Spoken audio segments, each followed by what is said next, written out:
Napakaganda po ng ating Ibanghelyo. Kasi makikita po natin doon si Maria at si Jose na pinagkatiwala sa kanila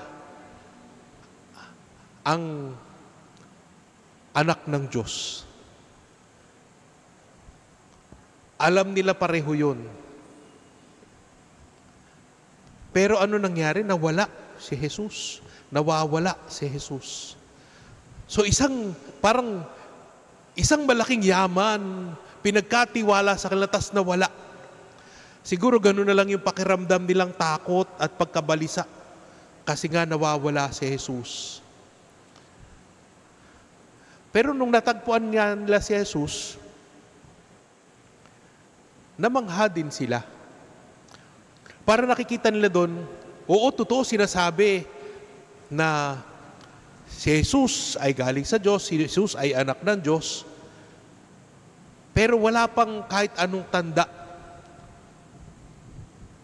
na parang konkreto na nakaugat kay Jesus. Pero ito yung umpisa na.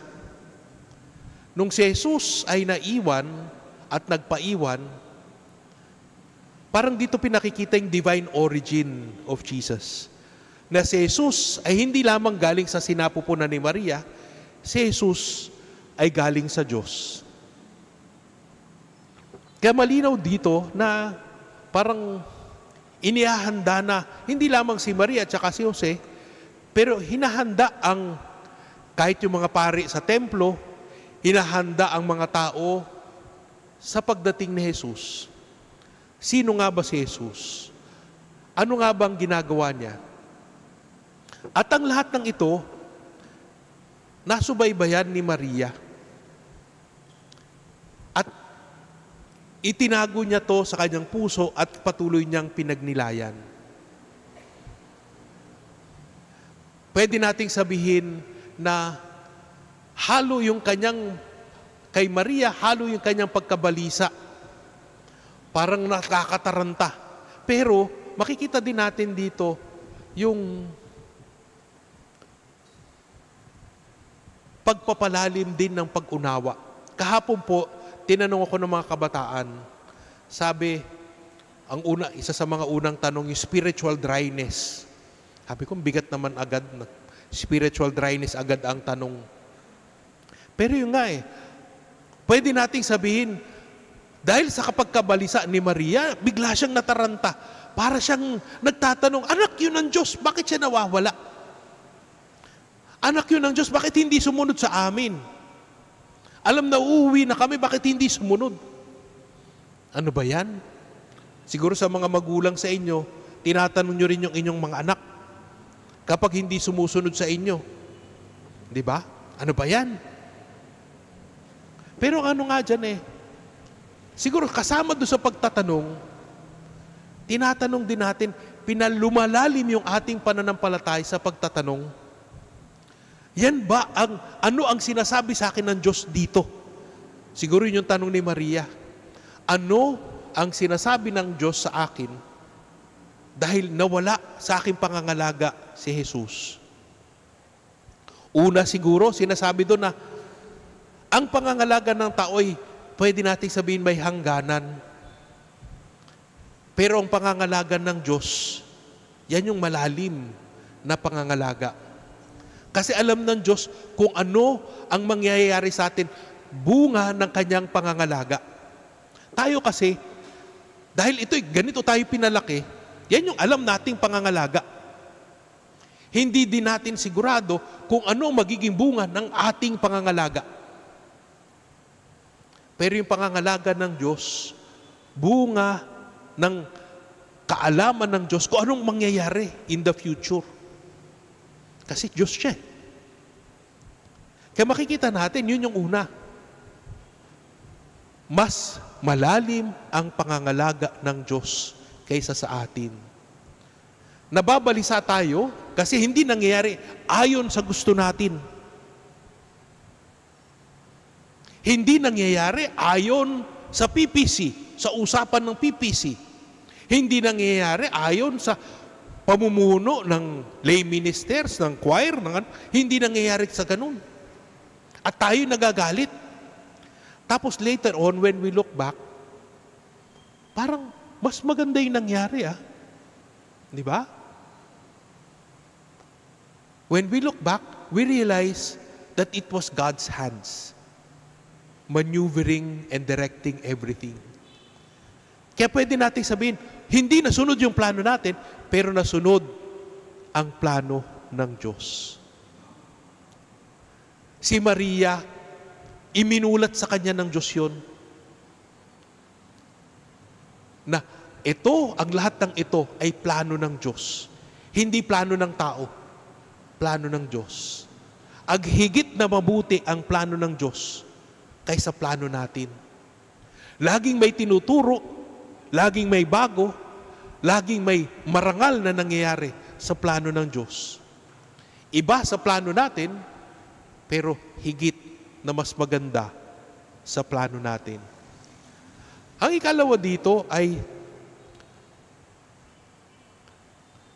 kanina nga po napag-usapan po namin during yung paggising ko po, ang aking host po ay si Ma'am Aida. At nag-uusap po kami at pinag-usapan po namin yung mga, kunyari ang anak nila ay may bukasyon, hindi pinapayagan yung anak nila either magpare o magmadre.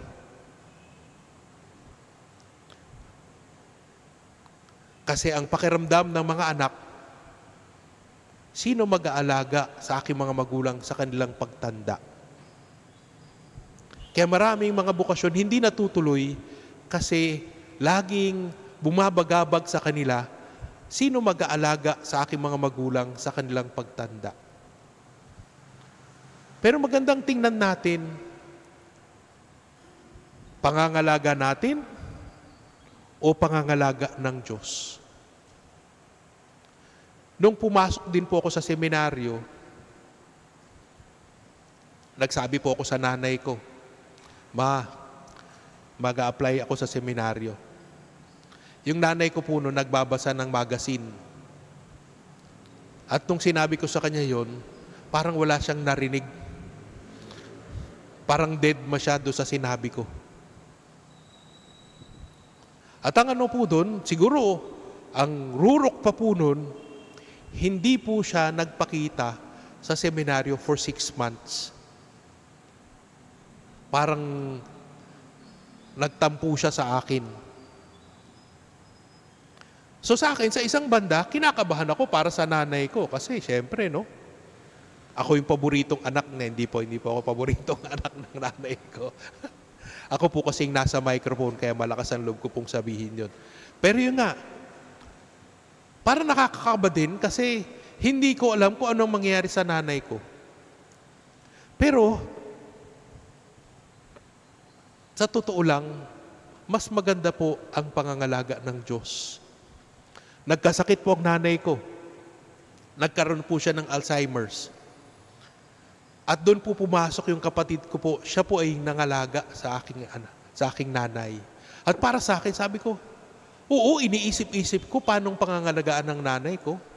Pero ito, yung kapatid ko, he devoted his life for my mother. Kaya sabi ko sa sarili ko, mas maganda pa rin ang plano ng Diyos kaysa plano ko. Mas maganda pa rin ang pangangalaga ng Diyos kaysa pangangalaga ko. Kaya makikita po natin dito, ano yung tinuturo kay Maria na magtiwala sa Diyos, magtiwala sa plano ng Diyos. Anong sinasabi sa atin? Magtiwala din sa plano ng Diyos. Tulad ng Ninyo Jesus. Yun po yun. Si Kristo, pwede siyang nilikha na lang basta, di ba?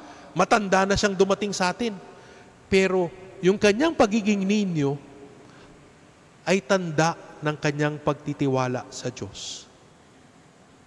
He lost all his godliness, all his power, all his authority.